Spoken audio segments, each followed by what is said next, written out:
Updated December 28, 2017, 18 hours 36 minutes and 54 seconds. John Henderson, who has died in Nambour, Queensland, aged 76, was not famous. He was not a film star, nor did he write legislation, reach the moon, or break world records. Rather, he was a soldier, a father, a husband, a woodworker, a traveler, a mentor, and a really bad tylo. But possibly his greatest and bravest accomplishment was tackling his own depression and throwing out a lifeline to one of his sons when he saw him struggling with his mental health. Maintaining army links to former Duntroon drill instructor who contributed to Governor-General Sir Peter Cosgrove's military discipline, developed post-traumatic stress disorder (PTSD) following service in Vietnam in the late 1960s. On Henderson's return from war, he was posted to the military academy in Canberra, where he was responsible for teaching young cadets how to toe the line, literally. Earlier this year, the former regimental sergeant major RSM reconnected with his now famous student in Stanthorpe, Queensland. When news of Henderson's cancer diagnosis and prognosis became known, he received a letter from the Governor-General. "I want you to know of the respect and affection felt for you by the Legion of Army admirers and comrades in arms," Sir Peter wrote of his former drill instructor. "You are a good man, a great soldier, and you served your nation with pride and distinction. God bless you." Boy's own adventurous John Patrick Henderson was born on October 21, 1941, in Burra, South Australia, one of 7 children to Gladys and Jack Henderson.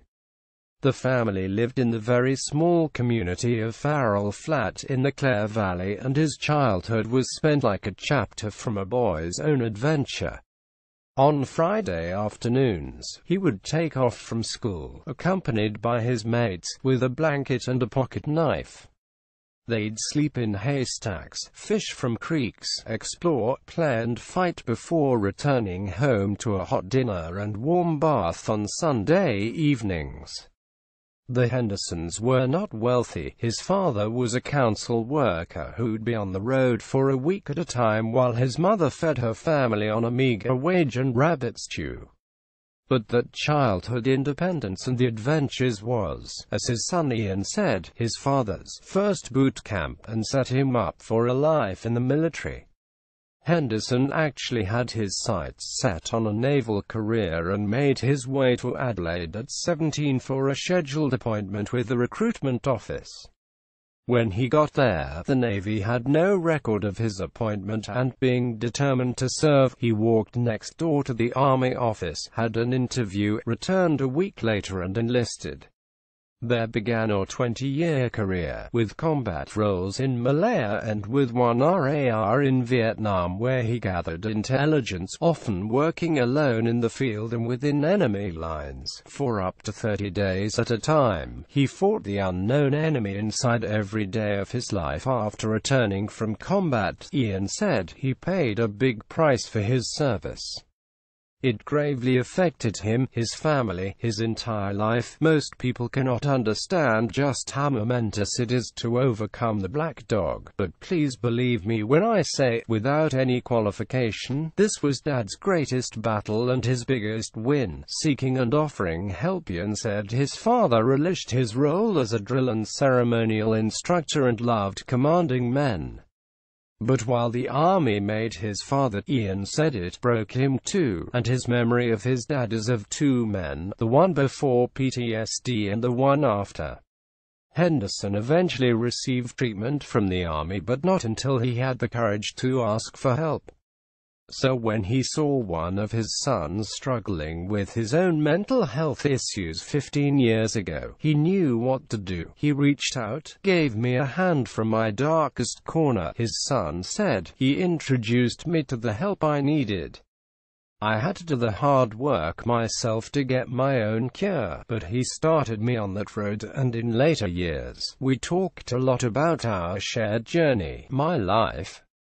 would be very different without that help. Handyman at heart, despite Henderson only having served in the army for a minority of his life, it remained a major influence on the way he lived, but not when it came to his tiling skills. Ian says his dad loved being handyman and what he loved most was tiling, which was a shame because he was a **T tiler. Ian said, his tiling is not uniform, it's not level, and it's not even, and only sometimes does it drain, so that's the enigma.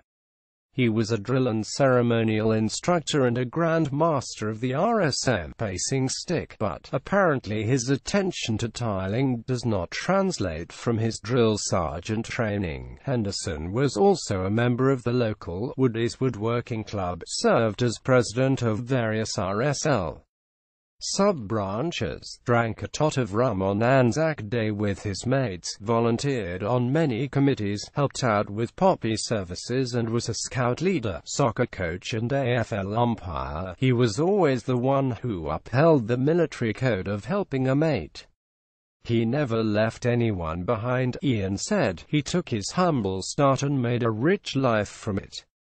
We should all do the same. After being diagnosed with liver cancer and told he had months to live, Henderson planned his living wake in Adelaide. Family and friends flew in from around the country, and on top of the cake he organised the Australian Infantry's Rising Sun emblem. John Henderson died on December 14, 2017 and is survived by his wife Maria, 4 children, 3 stepchildren, 5 siblings and the families.